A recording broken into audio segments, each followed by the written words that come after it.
Vous pensez que tout cela peut se produire dans l'hypothèse où tout ce dont vous rêvez voit le jour un jour? Est-ce que ça peut se passer démocratiquement et est-ce que ça peut se passer pacifiquement? Se passer pacifiquement, il faudrait être malhonnête pour le garantir. Pour une raison extrêmement simple d'ailleurs. On n'a jamais vu dans l'histoire les dominants rendre les clés de leur propre mouvement. Et l'idée que les dominés ne sont pas contents, puis ils vont voir les dominants et ils leur disent. Et puis les dominants leur répondent « Vous n'avez pas tort, allez, on s'en va. On fait une dernière fête et on s'en va. » Ça a été un peu ça, l'abolition des privilèges, la nuit du 4 août.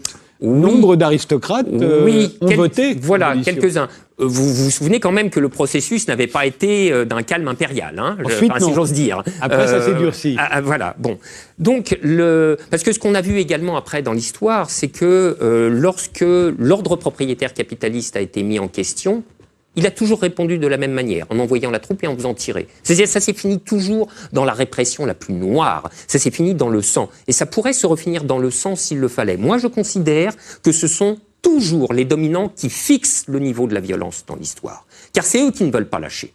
C'est eux qui voudront se maintenir jusqu'au bout du bout et qui sont prêts, l'histoire l'a montré, à mettre en œuvre les pires moyens. Et l'histoire des Gilets jaunes a commencé à le montrer. Vous voyez, pourtant, on est très très loin de « nous voulons abolir le capitalisme ». C'est juste les Gilets jaunes. Et vous avez vu ce qu'ils ont ramassé. Vous avez vu ce qu'est devenu la répression policière. C'est totalement inouï, hors de proportion. De fait, on a mis à la tête de la préfecture de police un personnage, je ne sais pas comment le qualifier, enfin, inquiétant, désaxé peut-être, dangereux sûrement. En tout cas, avoir cette espèce d'irradiation de jouissance qui colore son visage chaque samedi où il a bien fait cogner. C'est votre interprétation.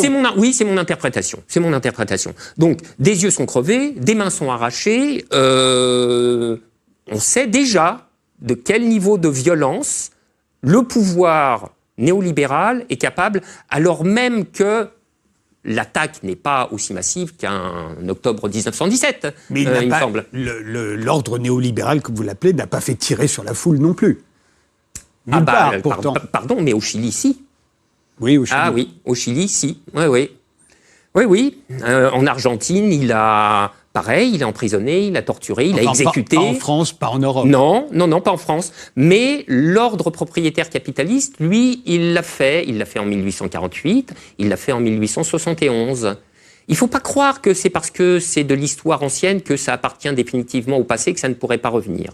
Moi, je pense que tout est toujours possible quand les dominants sont contestés radicalement dans leur domination.